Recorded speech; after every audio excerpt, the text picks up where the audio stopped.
Hai, selamat datang di Sedang Viral bersama saya Gracia Ben. Survei terbaru Pilpres 2024 menunjukkan elektabilitas pasangan Prabowo Gibran unggul dibandingkan dua pasangan calon lainnya. Nah, Prabowo Gibran ini mendapatkan 39,3% suara, diikuti dengan Anies Muhaimin ini mendapat 16,7% dan Ganjar Mahfud di posisi ketiga 15,3% suara. Anies Muhaimin ini menggeser posisi Ganjar Mahfud. Nah, menariknya ini, sementara itu pemilih yang masih bimbang atau undecided voters ini meningkat mencapai 28,7%. Sebetulnya apa yang terjadi di antara angka-angka ini? Saya akan bahas langsung bersama dengan Effendi Ghazali, peneliti komunikasi politik. Selamat siang Pak Effendi. Pak, kenapa ini elektabilitas Ganjar turun nih menurut pengamatan Bapak? Ya, selamat siang, Gracia, para eh, pemirsa atau penyaksi acara kita. Saya mau mengatakan 3 poin dengan cepat. Poin yang pertama, kami komunikolog Indonesia ya, para pengajar, peneliti di berbagai universitas maupun di pusat penelitian itu, terus melakukan penelitian juga. Kami riset kualitatif. Yang kedua, hasilnya tidak mengejutkan, hampir sama, Gracia. Nah, karena itu langsung saya masuk ke poin yang ketiga. Kalau Gracia mempersempit persoalannya menjadi kenapa Ganjar dan Mahfud menjadi turunnya signifikan gitu ya, maka Ya, betul. jawabannya adalah memang saya rasa ya siapapun yang jadi konsultannya atau siapapun yang sedang berusaha jadi tim pemenangan nasional namanya yaitu Gracia ya, itu nggak bisa berbuat banyak karena apa? Coba saya tanya aja satu hal gitu, yaitu pertemuan Puan dengan Pak Luhut misalnya di Singapura, yang kemudian dinyatakan sebagai ngeri-ngeri sedap hasilnya gitu ya,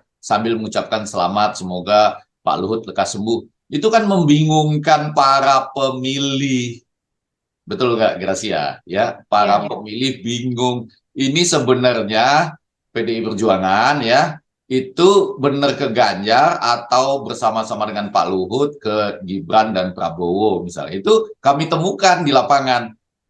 Artinya makna dari ngeri-ngeri sedap pertemuan Puan dengan Pak Luhut itu nggak ngerti mereka di bawah gitu, para pemilih gitu. Jadi itu salah satu alasan. Kalau nanti Anda kaitkan dengan alasan selanjutnya, coba lihat itu secara tenang dan teliti. Saya mengamati betul ya profil dari rakyat Indonesia yang kemudian ketika dimasukkan dalam kerangka menjadi profil pemilih Indonesia. Itu rakyat Indonesia itu 58%-an itu belum tamat SD atau setara dengan tamat SD, Gracia. Kalau Oke. ditambahkan dengan yang tamat SMP-nya, tambah 14%. Gitu ya. Jadi sekitar 72,4% itu pendidikannya level SMP, dan jangan lupa kualitas SMP berbeda-beda. Jadi, Gracia, pada sisi tertentu ada kebingungan terhadap pasangan Mahfud MD ini dikaitkan dengan partai pendukungnya, partai pengusung utamanya, dan pada bagian lain, memang Gracia, janji-janji yang agak masuk akal itu adalah, nah ini pelan-pelan saya ucapkan, yaitu janji-janji populis yang sekarang ini jelas itu, ada makan siang tambah susu, Gracia, Iya. ya, bagi hampir semua loh, balita dapat, semua siswa didik akan dapat, ibu-ibu hamil akan dapat, tinggal bapak-bapaknya nih yang harus nyari makan siang sama nyari susu. Nah, itu ternyata masuk betul di kepala, ditambah dengan pada kenyataannya pada saat-saat hari-hari ini, dan saya rasa akan terus sampai 14 Februari 2024, itu pembagian sembako atau bantuan sosial berjalan dengan sangat lancar. Jadi itu yang menjelaskan di sisi kiri ada peningkatan pada Bapak Prabowo dan Gibran. Belum lagi kalau menyebut istilah goyang gemoynya ya, yang sampai tadi malam masih tetap ditunjukkan di acara manapun, tapi di sebelah kanan ada ketidakpastian mengenai partai pengusung utama ini apakah kompak atau tidak. Oke, baik Pak. Tadi Pak Effendi sempat mengatakan bahwa ada ada narasi begitu PDIP benar ke Ganjar atau mungkin ke kubu lain. Seperti itu. Setidaknya Berarti, mereka berarti kompak atau tidak gitu, Gracia. Karena lihat oke. ya, Berarti menarik. ada sinyal PDIP pecah nih Pak. Iya, jadi artinya kita nggak usah pakai istilah pecah lah, nanti kesannya seakan-akan terlalu Oke. sederhananya. Para pemilih itu melihat, loh, Mbak Puan yang adalah ketua tim pemenangan di PDI Perjuangan kan, sementara kalau Mhm. nasionalnya kan Bang Arsyad misalnya. Nah, pada sisi lain, itu orang menanyakan, dia ketemu dengan Pak Luhut di Singapura, lalu diangkat ke media sosialnya, berarti ingin diketahui oleh publik pertemuan itu. Lalu kalimatnya, semoga cepat sembuh, kita semua mendoakan, tapi pada sisi lain ngeri-ngeri sedap. Itu artinya apa? Nah, Gracia bisa melihat ya dari hasil Litbang Kompas ini ada yang menarik. Kan Anda lihat, yang turun itu elektabilitas Ganjar, elektabilitas Mahfud sebagai cawapres naik loh. Ya, Betul ya. Jadi ini betul. menurut saya bahkan kalau mau dari awal disampaikan nanti tentu bisa menjadi diskusi lebih jauh dengan Gracia dan teman-teman yang menyaksikan. Jangan-jangan kita harus balik ini untuk PDI Perjuangan ini dan seluruh partai yang mengusung maupun mendukung Ganjar Pranowo sekarang dibalik.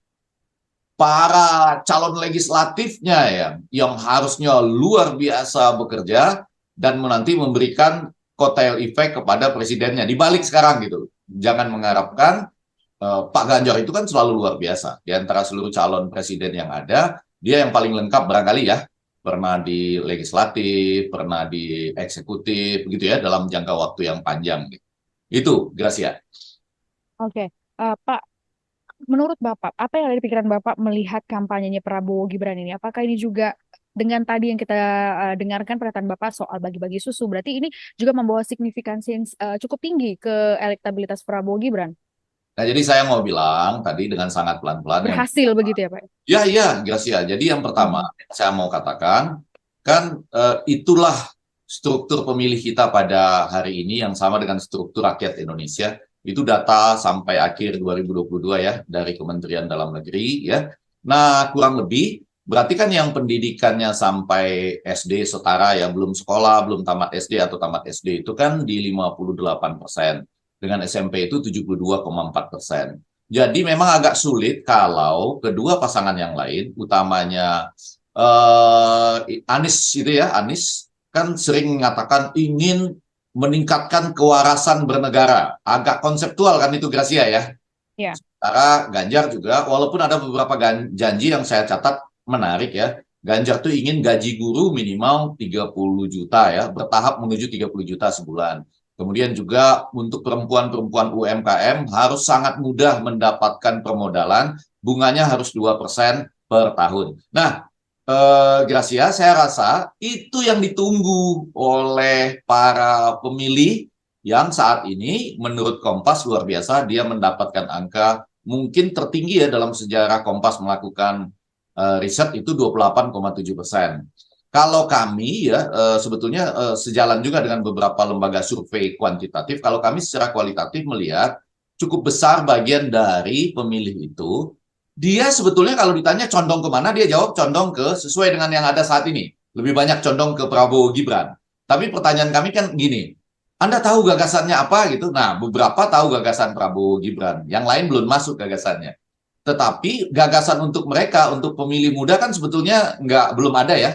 Kecuali ya ada startup buat milenial, dana pesantren abadi gitu-gitu ya. Kalau makan Mhm. siang mungkin sebagian dari mereka akan dapat karena SMA masih dapat ya. Makan siang Masih, Pak. masih ya. Di Mhm. kampus mungkin enggak ya, tapi sebagian dari mereka masih dapat. Cuma yang betul-betul what is in for me itu belum ada. Jadi menarik untuk melihat debat calon presiden besok malam, apa what is in for them. Jadi artinya untuk anak-anak muda ini, pemilih milenial, yang langsung pada mereka dari ketiga calon presiden ini. Jadi dalam penelitian kami ini secara kualitatif, kalau Kompas tadi mengatakan yang bimbang tinggi 28,7, sebetulnya yang bisa berubah itu 40%-an. Kurang lebih seperti itulah, ada bagian besar. Hanta Yuda pernah mengatakan di angka sekitar 37%-an yang masih bisa berubah. Oke, Pak, menariknya nih. Lalu kenapa nih undecided voters-nya ini meningkat, Pak? Ya, saya sebetulnya sudah jawab, tapi kurang lebih kalau kita mau garis Iya. lagi, eh, belum ada gagasan-gagasan yang betul-betul terarah pada mereka, kecuali janji populis yang sangat menarik itu. Ya kan, sangat menarik loh, itu revolusi besar itu di Indonesia, revolusi susu, revolusi makan siang, ya, revolusi gizi. Coba Anda lihat, kalau Anda satu keluarga, balitanya dapat makan siang dan susu, ibu hamilnya dapat makan siang dan susu, anak-anaknya di sekolah sampai SMA mungkin dapat makan siang dan susu, kan tinggal ibunya saja, bapaknya yang tinggal perlu cari makan siang dan susu, padahal kita tahu ekonomi dunia kan sekarang mengalami persoalan ya. Di tengah Betul. kita juga ada persoalan ekonomi. Ditambah itu saya rasa akan tetap ada bantuan-bantuan sembako dan berbagai bantuan sosial yang mengalir tiap bulan atau mungkin 2 minggu sekali jelang pemilu 14 Februari. Apakah itu salah? Enggak juga, karena itu kan pemerintah yang sedang sah memerintah yang membuat program itu. Dan apakah itu ada kritik atau apakah itu ada klarifikasi meminta kejelasannya, DPR-nya kan juga diam, Gracia. DPR-nya juga Iya. mendukung gitu. Jadi kedua hal itu, Gracia, konsep-konsep yang langsung ke pemilih, khususnya pemilih muda, barangkali belum ada. Tapi secara populis, memang Prabowo Gibran yang menang di depan, yang tinggal di pikiran para pemilih itu, ditambah dengan Anda suka atau tidak suka, goyang gemoy itu kan menarik. Coba Anda bandingkan Hmm, ya dengan bongbong yang Marcos. lucu-lucu ya. Anda bisa bayangkan secara ilmiah dengan bongbong Marcos juga di Filipina itu. Saya Ya, rasa 2 tahun sebelumnya sudah ada goyangan seperti itu ya, yang mengalir kemana-mana. Intinya itu kan juga Anda nggak bisa larang orang membuat goyang. Pak Prabowo benar juga. Kalau saya sudah kasih gagasan, saya tambah joget, salahnya di mana gitu? Persoalannya, Anda bisa nggak menyiasati kondisi kampanye digital sekarang yang yang pasti bergabung antara program dengan perasaan, ya kan? Itu kan nggak bisa dibedakan.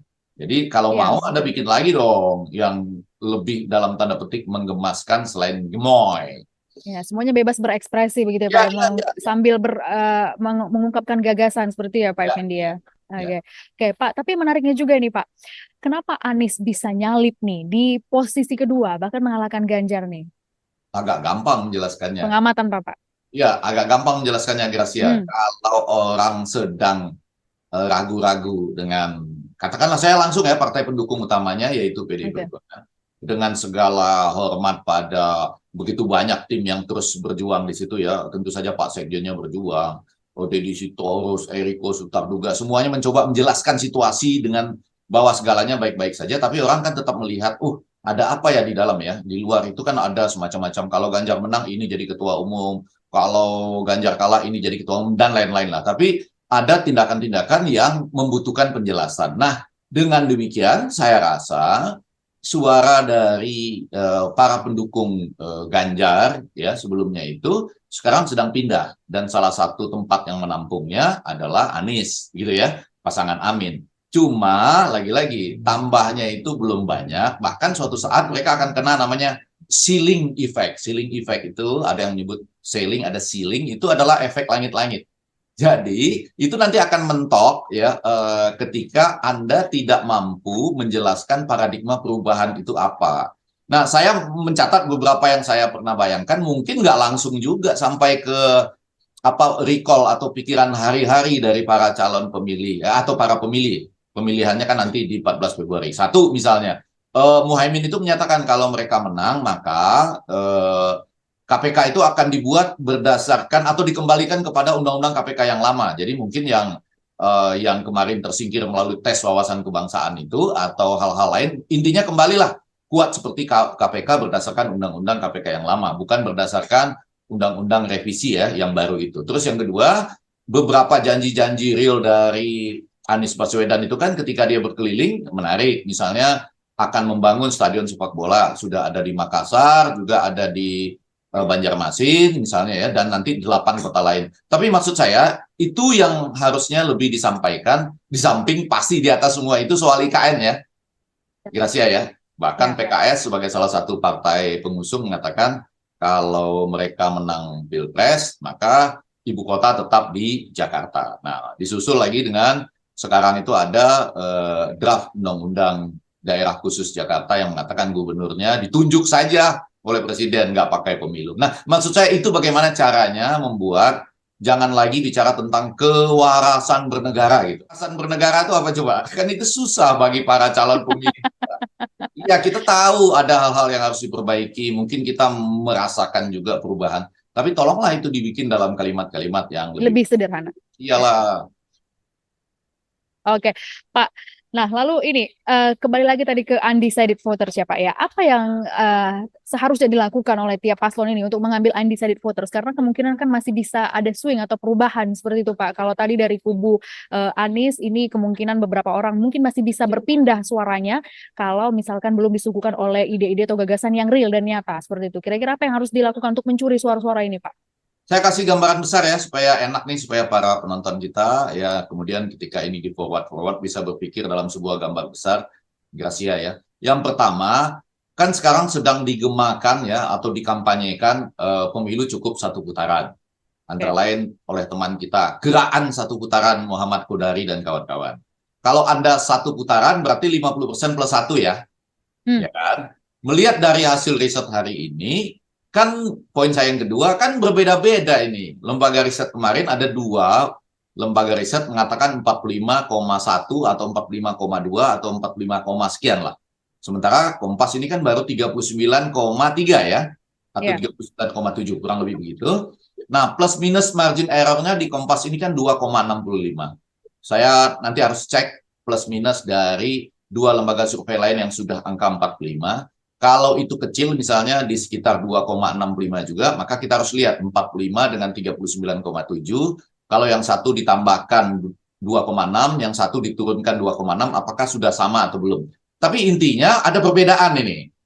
Betul ya, kalau angkanya itu di sekitar sama, misalnya 39, lalu yang satu lagi 41, margin errornya kan cenderung overlappingnya lebih tebal. Gitu ya, Gracia ya. Ya. Jadi, hati-hati juga kita untuk memaknai lembaga-lembaga survei yang ada. Bahkan di media sosial saya itu ya, Effendi Ghazali Official itu, saya mengatakan, kenapa nggak tiru lembaga-lembaga survei di dunia? Ada namanya lembaga survei publik. Jadi orang-orang baik kumpul, bikin yayasan, ketahuan kan siapa yang nyumbang gitu, lalu dilakukan penelitian, nanti hasilnya diumumkan, sehingga orang tahu ini betul-betul independen, dananya dikumpulkan oleh publik, hasilnya bagaimana. Untuk menyikapi angka-angka survei yang berbeda. Nah, sekarang kita masuk ke pertanyaan Gracia tadi, yang ketiga.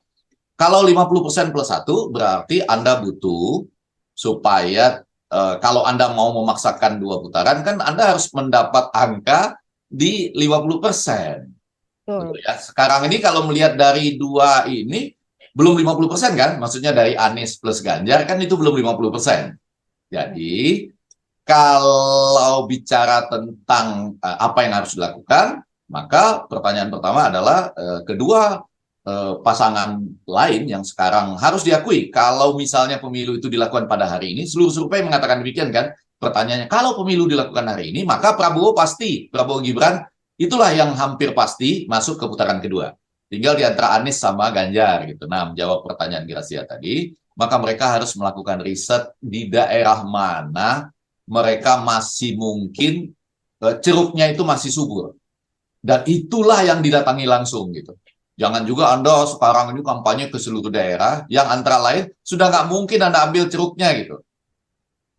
Ya, Oke. jadi misalnya Anies, saya rasa salah satu daerah yang dia harus bisa ambil ceruknya itu adalah daerah-daerah di mana dia basisnya cukup kuat dan sekarang berdasarkan apa nama eksplorasi wilayah yang ditunjukkan oleh Litbang Kompas tadi, dia mengalami penurunan. Banten, Jakarta, ya itu misalnya dia mengalami penurunan. Ada Sumatera Barat dan lain-lain. Nah, kalau itu Sumatera lah maksud saya. Nah, kalau itu difokuskan saja, maka dia akan berusaha berjuang untuk dirinya sendiri untuk lolos ke putaran kedua. Sekaligus ini yang menarik, orang jarang ingat. Mereka ini walaupun bersaing, tapi harus berusaha dua-duanya itu sampai di 50% kalau dijumlah. Ya, Gracia nangkap ya, mudah-mudahan semua yang Ya. nonton nangkap. Karena kalau mereka di bawah 50%, selesai pemilu satu putaran. Oke. Betul kan? Artinya Ya. mereka saling saling bersaing ketat, lalu saling mengambil pemilih satu sama lain, ya Anda berhenti di angka 49%. Maka ada Hmm. satu putaran, ada satu pasangan yang bisa menyelesaikan pemilu 50% plus satu. Dengan catatan nanti ketersebarannya itu setidaknya 20% di 50% wilayah Indonesia dari 38 provinsi kita.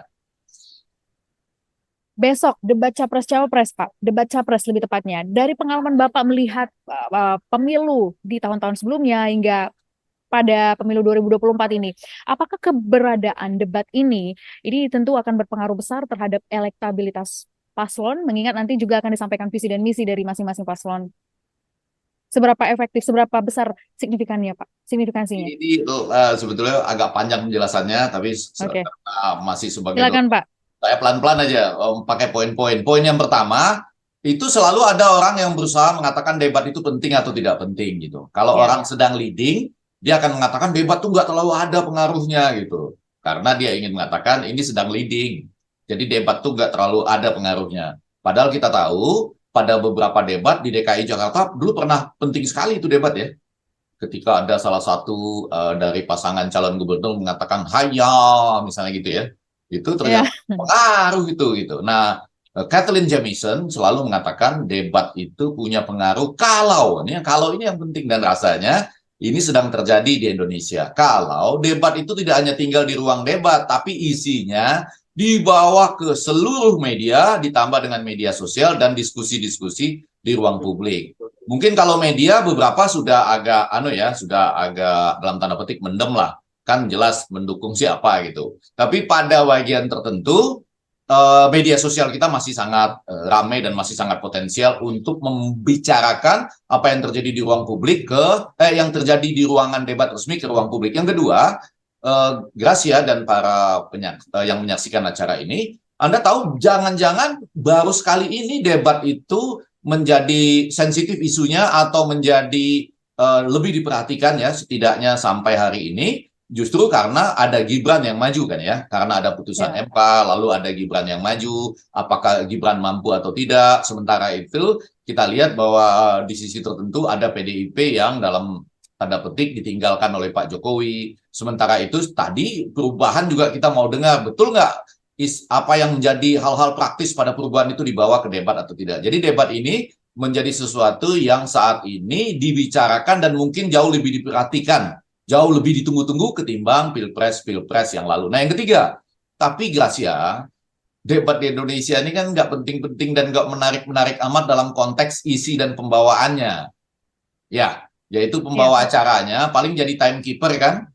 Dia bukan Betul. seperti Christine Walker, Jim Slechner misalnya, yang bisa mengeksplorasi lebih banyak dan bisa mempertentangkan kalau dia ingin ada penajaman dari penyampaian masing-masing calon presiden atau calon wakil presiden. Di Indonesia juga uniknya, jangan-jangan satu-satunya di dunia yang debat itu ada iklannya. Jadi nanti konsultan itu akan naik itu pada waktu jeda iklan, konsultannya akan naik itu membenahi make up, dasi, seperti pertandingan tinju lah. Sambil ngasih tahu, Bapak jangan yang itu jangan terlalu dikejar ya. Jadi seakan-akan debat itu jadi bersama-sama. Poin yang keempat, ya saya yakin pemilih bimbang. Jadi ini jawabannya, ya saya yakin pemilih bimbang, dan ditambah dengan kalau bimbang mungkin dia belum menentukan pilihan, undecided.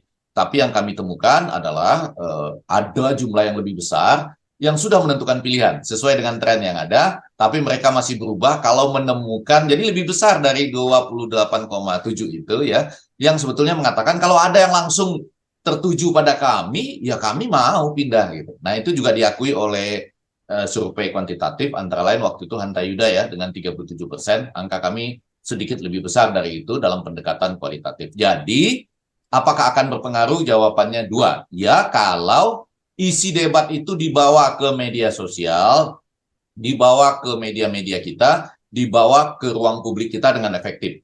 Tapi jangan pakai hoax ya, cek fakta namanya. Yang kedua, kalau misalnya di situ memang ada yang langsung, jangan lagi semuanya itu konsepnya tinggi-tinggi. Kewarasan bernegara mungkin ya satu kali aja diulang, jangan terus-menerus.